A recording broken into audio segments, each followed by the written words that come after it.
Hey guys, welcome back to my YouTube channel. तो आज हम अपोच सीरीज को फिर से कंटिन्यू करने जा रहे हैं। अगर आपने प्रीवियस चैप्टर्स की एक्सप्लेनेशन नहीं देखी है तो आप देख सकते हो, प्लेलिस्ट में अवेलेबल है असेंशन टू गॉड नाम से, और प्लेलिस्ट का लिंक डिस्क्रिप्शन में भी है, तो आप डायरेक्ट वहां पे क्लिक करके देख सकते हो। तो जैसे कि हमने प्रीवियस चैप्टर में देखा था, वो डीमंस बोल रहे होते हैं कि हमने क्या गलत बोला, हम तो सच ही बोल रहे हैं, तुम इंसानों के पास सिर्फ 4 सीटें हैं, मुझे लगता है कि तुम इस साल उसे रख पाओगे। निंग हाओ जो है तुम्हारी इंसानों की, वो ट्रेन करिए क्लोज डोर, अभी मैटर भी नहीं करता, मैं तो उसे ऐसे मार सकता हूँ एक हिट से। तो चैप्टर नंबर 134 की स्टार्टिंग होती है। वो जो एक डीमन लॉर्ड होता है वो बोल रहा था हंसते हुए कि बच्चे, तुम हम डीमंस को क्यों नहीं ज्वाइन कर लेते, हमारे पास 22 सीट्स हैं और 100 से ज्यादा स्लॉट्स हैं, तो ये बड़ा आसान है तुम्हें भी साथ में ले जाने के लिए। तो लॉर्ड जिंग बोलता है तुम, लूजिंग उसे रोक लेता है बीच में बोलने से और बोलता है कि तुम दोनों सुनो, क्या कोई जर्नल है क्या यूशु नाम का वहाँ पे। तो वो डीमन सोचता है और बोलता है कि हाँ वो जीनियस है हम डीमन में से। लूजिंग बोलता है कि ये इतना बुरा नहीं है, यूशु इतना बुरा नहीं था। तो जो डीमन होता है वो बोल रहा है हाँ ऑफ कोर्स, हमारे पास बड़े ज्यादा टैलेंटेड पीपल है जो कि टॉप में पहुंच सकते हैं अपने टैलेंट के साथ, तुम्हारे कहने का क्या मतलब है। लूजिंग बोलता है मैं उसके टैलेंट के बारे में बात नहीं कर रहा हूँ, मैं ये सोचता हूँ कि वो इतना भी ज्यादा स्पेशल नहीं है, पर उसका जो माइंड सेट है, उसका जो बोलने और सोचने की एबिलिटी है, वो तुम दोनों से ज्यादा स्ट्रॉन्ग है। तुम लोड रैंक वॉरियर और डीमंस के, पर तुम्हारा जो माइंड सेट है वो ऐसे जो गली में घूमने वाले गुंडे होते हैं उनकी तरह है। क्या यहाँ पे और भी चीजें जो तुम्हारे स्टेटस को शो करती हैं तुम्हारे रैंक के अलावा, एबिलिटीज या फिर टेम्पर। डीमन बड़ा गुस्सा हो जाता है, बोलता है कि जो तुमने अभी बोला वो दोबारा बोलो। लोडिंग बोल रहा होता है कि ध्यान से। लूजिंग बोलते मैं ठीक हूँ। वो जो डीमन होता है वो अपने ऑरा को रिलीज कर रहा होता है, पर लूजिंग बिल्कुल उसके सामने होता है और ठीक खड़ा होता है। लूजिंग उसकी तरफ देख के स्माइल करता है। जो डीमन होता है वो सोच रहा होता है कि इस बच्चे के पास तो बड़ा पावरफुल स्पिरिट प्रेशर है। लूजिंग बोलता है कि जैसे कि मैंने बोला, तुम सिर्फ एक लॉर्ड हो और तुम सोचते हो कि तुम बड़ा ज्यादा ग्रेट हो, तुम्हारी जो प्रेजेंस है वो कुछ भी नहीं है कंपैरिजन में यूशु की, तुम किसी भी तरह से उससे कंपेयर नहीं हो सकते हो। तो जो डीमन होता है कि तुम बड़ा ज्यादा घमंडी हो बच्चे। लूजिंग बोलता है घमंडी, और वो हंस रहा होता है। लूजिंग बोलता है कि मैं तुम्हें दिखाता हूँ कि असली प्रेजेंस क्या होती है, फिर तुम जज कर सकते हो। फिर लूजिंग अपने ऑरा को रिलीज करता है, जिसकी वजह से प्रेशर बड़ा ज्यादा इंक्रीज हो जाता है रूम में, चीजें गिर रही होती हैं वहां। तो एक जो होता है वेटर वो भी डर के मारे बैठ जाता है नीचे। लूजिंग अपने फुल प्रेशर को यूज कर रहा होता है, जिसकी वजह से जो डीमन होता है वो भी झुक जाता है थोड़ा सा। डीमन सोच रहा होता है कि मुझे यहाँ से जाना चाहिए। लूजिंग अपने ऑरा को बंद कर देता है और बोल रहा होता है कि अगर तुम अपने आप को और भी ज्यादा ह्यूमिलेट करना चाहते हो तो हम यहाँ पे फाइट भी कर सकते हैं। वो डीमन चलने लग पड़ता है और बोलता है मैं इंतजार करूंगा तुम्हारा नीचे। लूजिंग उसे और बाकियों को जाते हुए देख रहा होता है। तो एक डीमन बोल रहा होता है कि ये बच्चा सच्ची मुच्ची एक वॉरियर था, इसने हमारे एक लॉर्ड को फोर्स कर दिया बाहर निकलने के लिए। तो दूसरा डीमन बोलता है हाँ उसका नाम लूजिंग और वो अभी अभी इस टावर में एंटर हुआ है, अगर हम इसे अरेना में नहीं मार पाएंगे तो ह्यूमंस को पक्का एक सीट मिल जाएगी जब वो नीचे पहुंचेगा। तो लूजिंग को बाकी सभी जो ह्यूमन वॉरियर्स होते हैं वो देख रहे होते हैं। जिया भी लूजिंग को देख रही होती है। लोडिंग सोच रहा होता है कि बड़ा ग्रेट है कि हमने इसे फाइंड कर लिया, हमारा लक्ष्य चेंज हो जाएगा इसकी वजह से। जो ह्यूमंस वो स्पेशल हैं क्योंकि वो जो है जेन एनर्जी में ऐसी तरह से ट्रेन हो सकते हैं जैसे बाकी रेसेस नहीं ट्रेन हो सकती हैं। हमारे ह्यूमंस में से भी 2 ग्रेट जीनियस थे 300 और 100 साल पहले, उन दोनों के पास कैपेबिलिटीज थी जो लिमिट होती है उसको सरपास करने की। पर जो पहला था उसे मार दिया गया जब वो पर्पल हर्ट होल लैंड को छोड़ के चला गया। जो दूसरा था वो जुआनमिंग केव में मारा गया। जो लूजिंग है अपने अननोन ओरिजिन के पास, उसके पास ऐसी एबिलिटीज हैं जो उन वॉरियर्स को भी सरपास करती हैं। इसको जो स्पिरिट है वो खुद ही एक लॉर्ड रैंक वॉरियर को सप्रेस कर सकती है। वो सोचता है हाँ ये सही है, मैं ऐसा करता हूँ किसी होल लैंड में बुलाता हूँ ताकि जो ग्रेट माइटी वंस है हमारे होल लैंड के वो इसे टीच कर सकें।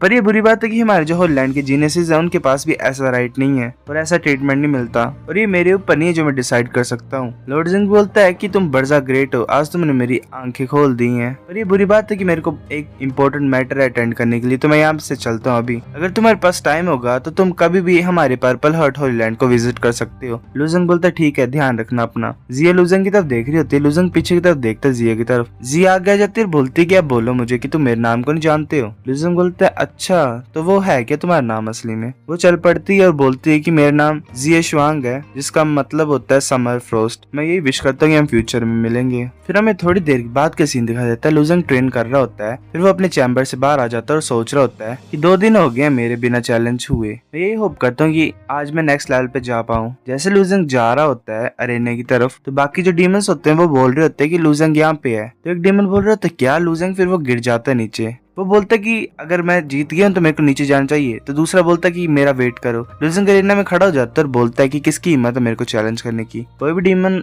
आगे नहीं आ रहा होता है। लूजिंग सोच रहा होता है कि मुझे ऐसा लग रहा है कि किसी की भी हिम्मत नहीं मुझे चैलेंज करने की। तो जियू आ जाती है वहां पे और बोलती है कि मैं चैलेंज करना चाहती हूँ। लूजिंग देख रहा होता है उसकी तरफ। जियू बड़ा गुस्से में होती है। फियर सोच रही होती है कि ये जियू द्वारा ऐसी चीज क्यों कर रही है। लूजिंग बड़ा ज्यादा इंपॉर्टेंट है हमारे रेस के लिए, ये प्रॉब्लम हो जाएगी अगर ये लूजिंग को गुस्सा दिला देगी तो। वो एरिना में आ जाती है। लूजिंग बोलता है कि तुम्हारा कहने का क्या मतलब है, क्या तुम उदास हो क्योंकि मैंने तुम्हारी जो स्ट्रीक है अनचैलेंज होने की उसको डिस्टर्ब कर दिया था। जियू डर जाती है और सोच रही होती है कि चल क्या रहा है, इसका ऑरा इतना ज्यादा स्ट्रॉन्ग कैसे हो गया कल के मुकाबले। जियू बोलती है कि मैं तुम्हें चैलेंज करना चाहती हूँ पर यहाँ पे नहीं। जियू बोल रही होती है कि तुम आगे मूव कर सकती हो, अगर मैं मैनेज कर पाई तुम्हारे तक पहुंचने की तो मैं तुम्हें चैलेंज करूंगी। फिर लूजिंग बोलता है जैसे तुम्हारी इच्छा, पर मैं तुम्हारा वेट नहीं करूंगा तो मुझे लगता है कि तुम्हें चांस मिलेगा दोबारा। जियू बोलती है कि अब किसे पता, तुम सिर्फ वेट करो। लूजिंग उसकी तरफ देख रहा होता है। फियर सोच रही होती है कि लकी बात है कि वो इतनी भी ज्यादा स्टूपिड नहीं है, मुझे जल्दी करना चाहिए और मास्टर मी को फाइंड करना चाहिए। लूजिंग और फियर एक जगह बैठ जाते हैं। फियर बोल रही होती है मुझे कुछ काम है। मैं ये गैस करती हूँ यही वही प्लेस है जहाँ पे हम एक दूसरे को बाय बोल सकते हैं। मैं यही बिलीव करती हूँ कि तुम 10th लेवल में पहुंच जाओगे जल्दी और तुम्हें टावर ऑफ सिन के बारे में अब तक सब कुछ पता लग गया होगा।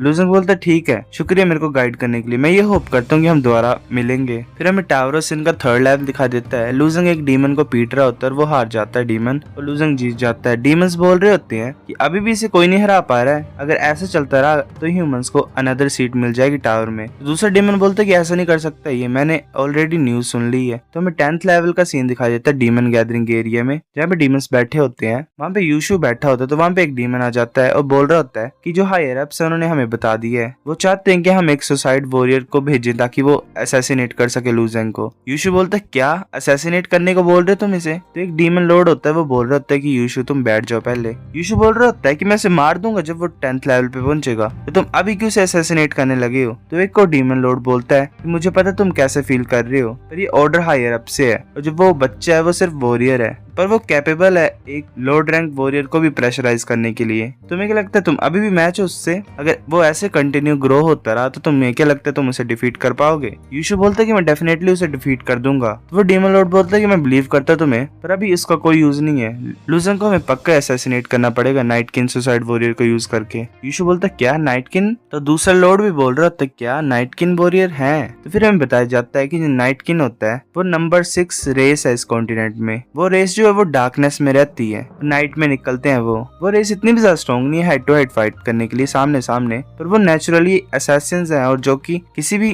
टारगेट को मार सकते हैं बिना नोटिस हुए। ऐसे वो हेड ऑन फाइट के लिए वीक हैं, तो वो फेमस और पावरफुल नहीं हो सकते बिना किसी अनदर रेस की प्रोटेक्शन के। उनका राइज डीमंस की प्रोटेक्शन की वजह से हुआ है। एक डीमन वॉरियर सोच रहा होता है पर एक सुसाइड वॉरियर को एक छोटे से ह्यूमन वॉरियर के लिए भेजना कुछ ज्यादा लग रहा है मुझे। लूजिंग जैसे अपने ट्रेनिंग रूम में जा रहा होता है सोच रहा होता है कि मैं कल 4th लेवल में एंटर हो सकता हूँ। मैं ऐसे लाइट ऑफ फॉर्च्यून और पॉइंट्स को नहीं गैदर कर सकता क्योंकि मुझे कोई भी चैलेंज नहीं कर रहा है। मुझे लगता है कि मुझे अपने जेन्युइन एनर्जी स्टोन्स को यूज करना पड़ेगा ताकि मैं चैम्बर को रेंट कर सकूं। जैसे लूजिंग एंटर करता है लूजिंग समझ लेता है कि कुछ गड़बड़ है। लूजिंग सोच रहा होता है क्या चल रहा है। मैंने अनदर लिविंग बीइंग की प्रेजेंस को महसूस किया इस चैम्बर में, पर वो बड़ा ज्यादा फेंट है। लूजिंग अंदर जैसे आता है वो बोल रहा होता है कौन है यहाँ पे, पर कोई भी आवाज नहीं आती। लूजिंग बैठ जाता है और सोचता है कि भूल जाओ, चाहे कोई भी हो, ऐसा नहीं होगा कि वो मेरे लिए आया होगा। वो जो नाइटकिन होता है वो कोने में छुपा होता है और लूजिंग की तरफ देख रहा होता है। वो अपने डैगर को निकाल लेता है और बोल रहा होता है कि मर जाओ। फिर वो अपना अटैक यूज करता है सन पियर्सर। वो बड़ा हैरान हो जाता है क्योंकि जो उसका डैगर होता है वो लूजिंग की स्किन को नहीं कट कर पा रहा होता है, वो वैसे रुक जाता है। नाइटकिन सोच रहा होता है कि जो बोन ब्लेड है ये हमारे जो डेड नाइटकिन उसकी बोन से बनाया गया है, और ये जो ब्लेस्ड होते हैं ये यूजर की थॉट से भी कनेक्ट हो सकते हैं जो कि किसी भी चीज में पियर्स कर सकते हैं, चाहे वो स्टील की क्यों ना हो। लूजिंग बोल रहा होता है कि तुम्हारी जो छुपने की टेक्निक्स है वो बड़ा ज्यादा स्ट्रॉन्ग है क्योंकि तुम परफेक्टली हाइड कर सकते हो अपनी प्रेजेंस को इस एम्प्टी रूम में, पर ये बुरी बात है कि तुम मेरी बॉडी को पियर्स नहीं कर सकते, मेरी बॉडी डिफेंसेस बड़े ज्यादा हाई है। नाइटकिन सोच रहा होता है कि नहीं मुझे रिट्रीट करना पड़ेगा यहाँ पे। नाइटकिन सोच रहा होता है नहीं मुझे रिट्रीट करना चाहिए यहाँ से,